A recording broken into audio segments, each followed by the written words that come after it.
environmental artist. So, you've had a long career in the gaming industry and previous jobs. Take us to the past and how you ended up, I guess, at City State Entertainment. Now I just feel old. Take us back to your ancient days with the people who walked. Is this a question of how I got into games or how I got here? How you got started in the industry? I was going to school at the Academy of Art in San Francisco.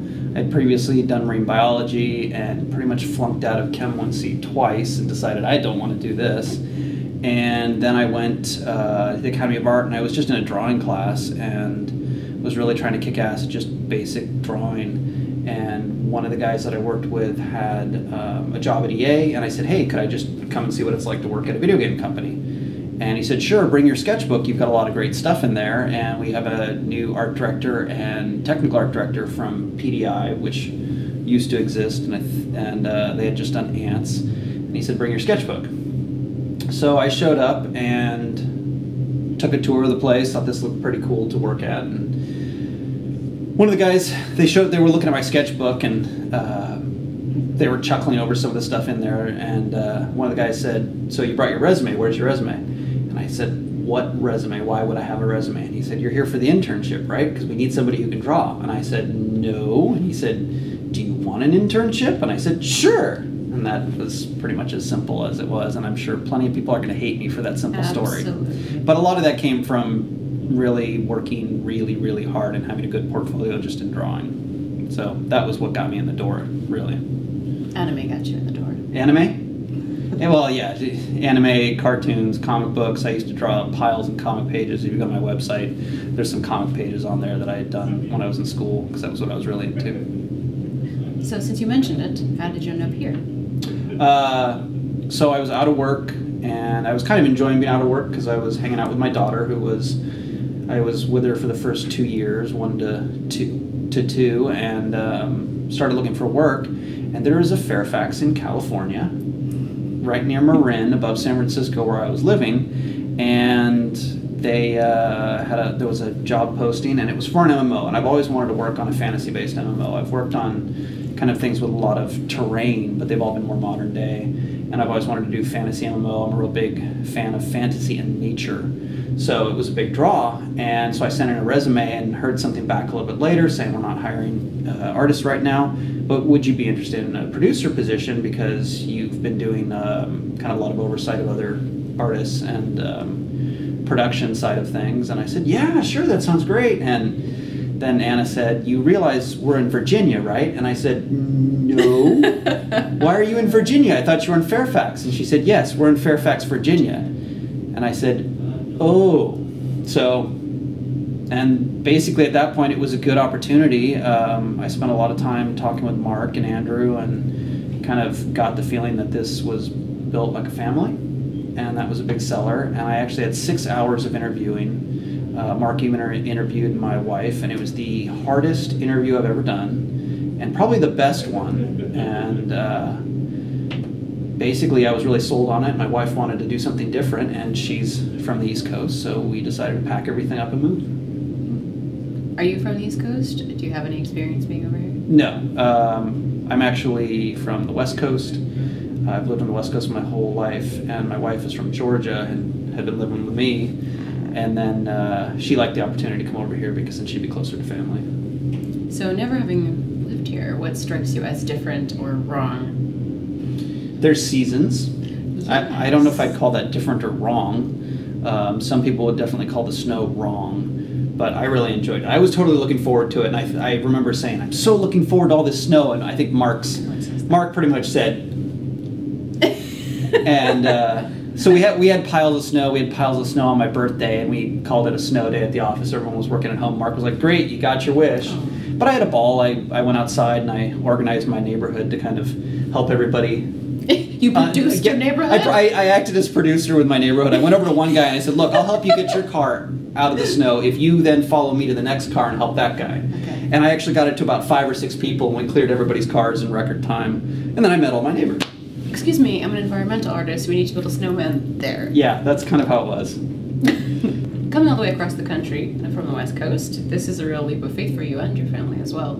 So how are you so certain this is going to be a success, and what's the motivation? First off, it was kind of following my heart and what I've always wanted to do. That's pretty much the honest answer. I've always wanted to work on a fantasy MMO. The closest I got was working on a Lord of the Rings game with EA. That was fun, but it wasn't a big, sprawling MMO. But part of the issue in this case was kind of my affinity for nature and animals and fantasy that really led me to kind of say this feels like a really good opportunity. Plus the idea of taking on a producer role was clearly a challenge. It was something I had not done. I've done work like a producer, but I've never been called a producer. So when I looked at what the tasks were, it was kind of stuff I'd already done. So I was like, well, this seems like a natural upgrade. And I think my wife and I believe a little bit that sometimes when things kind of suck, like when you're trying to find a job and can't, especially where the economy is, sometimes things just happen to fall in your lap, and this was kind of the perfect example. And talking to Mark and Andrew was really interesting and really kind of helped solidify like this feels like a good move. They were really nice on the phone. They really talked about how it was a family. Mark said, you know, you got to treat people with respect. You know, we totally kid with each other, but you know, if you have any problems, you're going to speak up. And they were really tough on me in the interview. And even Scott has said that a couple of times during the interview off, you know, because I couldn't see them on the phone, he was just like, oh God, he thinking I was going to get scared away or something. And their toughness with me on the phone was actually really enticing. Because one, it's the kind of people I want to work with. It's a challenge I want to be faced with, no matter how intimidating it might be. But also because these guys meant business. They weren't trying to just hire people to be bodies. They were hiring people who really wanted to do this, who wanted to spend late nights and enjoy spending late nights working on a project. And I actually had not played Daok. I'd played a bunch of other MMOs, and you know, I looked up Mark and Andrew and did some research on it. And I was like, well, these guys know what they're doing. They have a lot of experience. So on top of that, I had their experience in the industry plus the ability for them to teach me things. They had this big, successful Kickstarter. They have tons and tons of fans. I think we're somewhere around 15,000, something like that, who've backed the project. 17.5. Is it 17.5? Yes. And you know, once you start doing the math on these things, it becomes more reasonable. You know, and with a small team, one of the things that they stress and I've stressed since being here is it's not really about working hard, because that's a given. With a small team, you have to work hard. You can't be lazy. But it's also working smart, and that's the kind of thing I've been trying to bring here. And if you've got working smart and working hard, even with a small team, you have a very good chance of success. So I feel like there was kind of a snowball that was getting going through the whole interviewing process that made me feel very confident about it. And on top of that, it was just a giant adventure that felt right at the time for our family. How do you balance that dual spec producer, environmental artist, and, you know, the standard personalities of what I imagine? Can I change and put a hat on? I brought the hats. I'm so sorry. You're just wearing a hat now. It's just making me laugh. What hat? Okay, so that's really difficult. Sorry. You're basically creating a one-man blooper reel. I might not edit this out. You probably shouldn't. Because I can keep talking while she laughs. Okay. How do I balance those two things? So one is really hard. I'm not going to lie about that. It is difficult. There is a part of me that goes out for a walk during the day and thinks about how am I going to make this tree, how am I going to make this grass. My wife yells at me and says, you're supposed to be paying attention to me and having this walk with me, and here I am just sitting and thinking about work.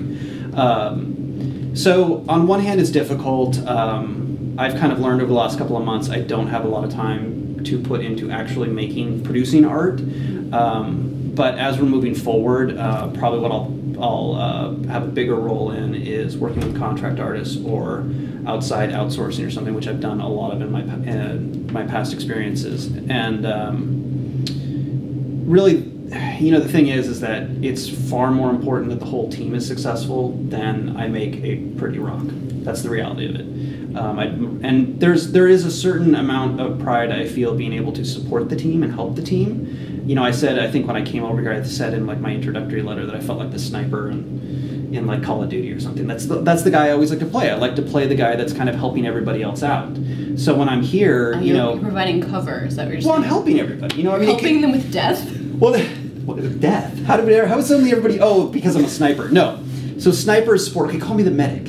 Whatever you want. Okay. Okay, let's call me the medic because my medicine recently has been bringing in freezy pops for people in the freezer, for bringing in, a little thing of Red Bull or making cookies for everybody and bringing those in. And those things are small things, but they really help with team morale. And then on top of that, you get to the more serious stuff of trying to talk with the team about communication issues, talking to people and saying, hey, you're spending a lot of time on X, let's work on, focusing on Y and figuring those things out. And all of that feels like a lot of support. And while I may not be producing anything directly, the team's production is a direct result of me trying to help them stay focused. All right. I couldn't help that one. Go on. Okay. It's hard. Considering all the hard work you put into this project, I hate you. Yes. All right. Considering all the hard work you put into this project, what really excites you about it? What makes it worth it for you? All the hard. Oh God, honestly, hard work is. I mean, this is going to sound a little stupid, but hard work is a big part of it. I've always been a hard worker. I think I got that from my parents, who kind of built themselves up from nothing. Hard work, honestly, is its own reward for me. I think there's the other side to it is like if I do something cool and I get like a tree and I'm like, yes, there's a tree. But the other part is being able to say, I think just last night James and Dave got through a whole bunch of their tasks and we were going to get new functionality into the engine, and I was like, great job, guys. And it was fun because they both kind of smiled a little bit, and it's sometimes when you're working really hard, you don't stop and accept the fact that you've done a good job and you don't have somebody necessarily cheerleading you. So that's really rewarding of itself. And plus the other thing is there's a lot of things in this world that you can't do on your own. You need a team to do. So there's that big payoff in the end that despite ourselves and despite the hard work, we can still create a really big product that people are going to enjoy. And in my past, that's always been a reward that I talk to some random person who says they played a game that I worked on. They're like, oh, you did that? I love that. That's also really cool. Speaking about trees for the game. Trees. What does environmental art mean for Camelot Unchained? And do you do a lot of cloning? Do I do a lot of cloning? No, I gave that up a long time ago. However, trees, one of the things that we're going to be doing is, since we're going to be creating a very large world, we have a lot of work to do with a very few people to do it. So we're going to be doing a lot of the world procedurally. That's going to mean a lot of working smart instead of working hard. Granted, I already said we'd be working hard. But a lot of it, since it's going to be procedural, we're really going to have to spend a lot of time in how we build the world and what parameters we use to build the world. That's probably going to be the most important thing. And primary to that is actually going to be the concept art phase. Like that really needs to be solid, and we need to have kind of kits that we build for each area.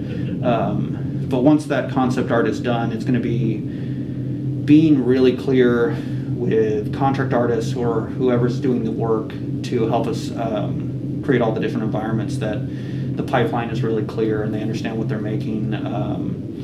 It has a lot to do with consistency. I want to make sure that everything, you don't get like blurry textures next to really sharp textures. One of the most important things is that combat is ultimate and players need to be able to render large groups of people.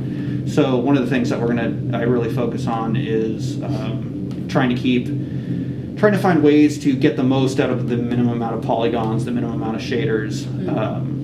Just an example, a lot of people do little plants with just a card. That's 2 triangles.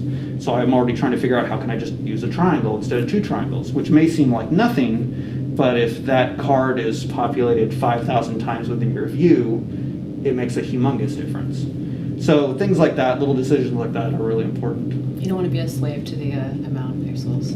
Yes, yeah, but, well, no, I'd say that is what we are. We have to be a slave to rendering, and I've worked with a lot of people who don't take that into account, and you get to the end of the project and you just have to remove tons and tons of stuff that you spent time on. I don't want to do that. We can't afford to do that. So my goal is to take all my experience in the past being very judicious. I was lucky in that I worked on a PS2 title where every single triangle mattered. So a lot of artists don't think that way anymore. So I'm hoping to bring that judiciousness here so that characters are the most important, battles are the most important, everything runs at a good frame rate. Okay, I'm glad you added that. Okay, I gotta take this off because I can't breathe. For the producer aspect, how do you determine how long a task will take and how much time to allocate for it? It's a bit different for art or design or for engineering. Art, you have to kind of get a baseline. So let's say it's making a character and just doing the high poly sculpt phase. It's checking to see if the artist is comfortable with what he's doing, getting his estimate, reminding the artist not to underestimate his time, to think about review time. I mean, a lot of times when people estimate their work, and I'm completely guilty of this too, is you want to give the best answer. And what I've tried to drill into people here is the best answer is the honest answer, and the one that adds for a little bit of extra time. So for art, it actually, once you get to say it's 5 days to create something, that usually tends to remain consistent. And you just have to put a little padding for anything that might come up. Engineering is really different because every one of the systems they're creating is a one-off. We're not creating 2 grass systems, we're only creating 1. So problems can arise at any point. They can find out that maybe they went about it in the wrong way, or a problem came up, or maybe a big bug happens for a play test and we've got to stop people. So the engineers get a lot more leeway, and I try and figure out, you know, how they feel about the task. Is it going to be really difficult? Is it going to be easy? And a lot of it is keeping notes on it as they go, and then over time keeping notes on a specific person, so that I can kind of say, hey, you know, you're usually underestimating your time by quite a bit, and that's important not only for the production but also for me, because I, you know, run that date up the ladder and I say, Mark, you know, so and so said it's going to get done in 2 days. And then he looks at me and says, well, why is it not done? And then I'm saying, well, it's going to take 4 days. And I'm going off of that artist and my best judgment. So you start to learn those things over time, like, you know, who's say underestimating or overestimating. And then design is actually a much grayer area, because the only time, at least so far, that it really fits into the schedule is when we need like a drop dead date that the engineers need a certain amount of time to put something into the game. But right now we're kind of in the easy design phase where we're trying things, and we're not really beholden to any one specific thing. And since we're trying to do a lot of different ideas, some of them are crazy, and Mark will probably talk about some of those, and we just need to account for time in the schedule to try them out and basically decide when the end date is. You know, when you've had your fun, we need to kind of pick something and start getting it down. And I'm sure if anybody has seen Mark on these videos, you can imagine me trying to wrestle him into a specific date is not easy. You have to stop designing the game. That's not easy. Yeah, cracking the whip on the artists, engineers. So what's up with all the turtle references? I don't know. Honestly, some kind of genetic mishap, but I've always been into turtles. I have a picture of me when I was like 4 or 5, all cutesy looking fondly at a turtle on my bed, like, I got my turtle in my bed. I see the love for bandanas has traveled with you. My love for bandanas? Yes, What perhaps that's why. Maybe. It's possible. But I've just always loved turtles. I honestly, every 2 weeks I have a dream about turtles, typically where I find lots of turtles, or I find some really cool big turtle that I get to ride or something. And it's I'm sure that has a meaning somewhere. It's not like I think about this often. I don't sit around thinking about turtles and how cool turtles are. If you go to my desk, it's not like I've got turtle paraphernalia everywhere. But I've always loved animals. I come from a family who's always had pets, and turtles have just kind of always been a consistent thing in my life. I don't really know why. What challenges do you face in making such a large game with such essentially a small team? I don't know. I think it's kind of some of the stuff I said earlier, that the real challenge is keeping people focused, and that can really come down to day to day. You know, people having conversations. I have said multiple times to the team that it is difficult to keep your head down when a couple of people are talking about some future design idea in the game, or the minute any kind of cool mythological creature or sword fighting comes up, it's really hard. We're all interested in that stuff. So I've talked with people and said, look, you guys need to stay focused, and everybody has a responsibility to everyone else, that if you're having a conversation, that if other people are coming in who aren't necessarily that conversation, you need to say, look, I'm good, I don't need your help unless you have a specific thing you want to contribute. And part of that is, we've only got so much time, so all of that time matters. On top of that, it goes back to the working smart thing, identifying where we have problems in communication. How did we lose 2 days this week in something? How can we make that not happen again? A small team is also going to require really figuring out what is going to be the most important things we want to do internally, getting a really good grasp of what that is, and then anything that we use contract artists or outsourcing for, that we have a very clear and understandable pipeline that cannot be screwed up. One of the easiest things to do, even with people who speak your language, is have problems with file names, material types, anything, just instructions in general need to be really clear. And that's actually something, when I first got on this team, we have a couple of people who are off-site, and just kind of looking at where problems were lying, and communication wasn't working as well as we'd like it to be. And it's not an issue of right or wrong, it's just an issue of improving. So the whole project, the goal is just to keep improving and keep improving. And remember and celebrate all the old successes, because one of the things that can happen is everybody gets tired and everybody gets burned, and sometimes you need a moment to say, look at all the cool stuff we did. So, like I said, healer, support, sniper, I'm not going to kill anybody, I'm just going to heal them maybe. Okay. You'll shoot them to heal them. I'll shoot them to heal them. Well, I'll shoot them if they're going slow, and they told me that it was going to only take 2 days. Then it was going to take 4 days, and I'm like, you told me 2 days again. That's rude. That's part of my job. I have to be a dick sometimes. That's the truth.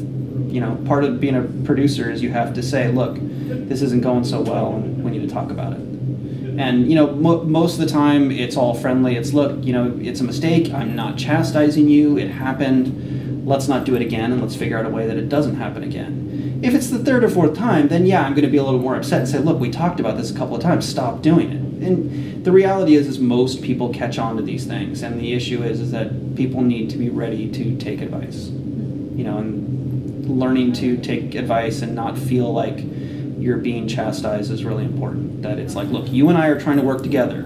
If I'm talking to you in a way that you're not understanding, or you feel I'm wrong, please tell me. I'm fallible too. We'll figure it all out together. But a lot of this is trying to keep everybody together as a team. We're about, I would say, 16 probably strong as a team right now. You talk about bringing contractors in or bringing in outsourcing art and things of that nature. At this point, I don't believe we've done that too much. When do you think we're going to get to a point where that might be necessary, or is that something we can do internally for a while? Quite soon, actually, yeah. We need to get through a couple more systems and nail down exactly how we're going to do a couple of things. But we are getting to a point where we're going to, all of our systems right now, it's like watching a baby being born a lot of children being born very slowly is what I keep saying. You get a little bit of this baby, a little bit of this baby, and so everything is kind of happening in tandem. And once we get those first couple of passes, then we can say, okay, now we need, terrain sets. And it doesn't behoove one person to sit there and make all the terrain sets when we can basically create packages and send them out and bring them back to lay on top of the system. So, pretty quick. Yeah, I'm already beginning to worry about it. That's your job, anticipation. Worrying, yes. Oh, anticipation, yes. Mark and Andrew are known to be strong personalities, and I'd like to know what your best and worst moment with them was. Mark.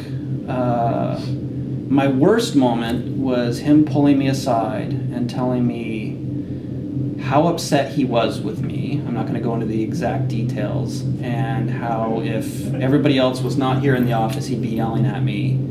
And then me doing what he asked me to do, which was to get in his face and say, no, I disagree with you. And we kind of had it out a bit, and it was one of those uncomfortable conversations where we didn't agree completely, and I felt like I had a point to be made, and that was the toughest point. And then, of course, the nicest point was right afterwards, when we were both talking about the difficulties of the project and things that we're dealing with to get this thing rolling. And then, of course, I said to him, I said, man, I'm sorry, but ever since I had a kid, tears just come quickly. So then, of course, I started crying. And then, of course, Mark looked at me, and he did cry a little bit. So we were just dealing with some tough stuff, trying to make an MMO with a small team. And it was a really great moment to kind of see the man behind the business and see him as a really caring guy and understanding the frustrations that we're dealing with, and that it wasn't all on me and it wasn't all on him, and that we were both trying to tackle it together. So it started out tough and ended well. And so simultaneously the best and worst moments? Yeah, and it certainly made an impact. Like I said, Mark is a wonderful guy to learn from for trying to figure out a lot of the aspects of the business that I didn't know about. And when he's not really on the ball, kind of pushing the team along, he's kind of a soft teddy bear at times. And it comes out randomly, too. Dichotomy of Mark. Andrew, best and worst times. Andrew, actually, one of the things he said to me, I kind of think of artists and engineers differently. And he one time said to me, he said, I think I was making some comparison about how being an artist is different than being an engineer, and how we think with one side of our brain or whatever, and I think in colors and he thinks in numbers. And he said to me, kind of almost taken aback, he said, you realize that my art is my engineering. That's how I feel about it. It's art to me. And it really painted my view of engineering a little bit differently, particularly with him. And I don't know, I really liked that. That was kind of nice to have him say that. And it felt like I had more of a rapport with him to be able to talk about things in an artistic way. Worst time with Andrew, it's probably like a once or twice a week basis where you're just trying to get him to stick his head up out of code, and you're like, Andrew, hey, I need something. He's like, what? And that's probably the only difficulty of dealing with someone who's brilliant and can get a lot of work done really fast. So, you just got to decide when you're going to poke the bear and talk to him. But he's a lot of fun to work with, and like I said, just kind of surprises me sometimes with things he says or does, like shaving his head. What's the most bizarre thing that's happened in this office?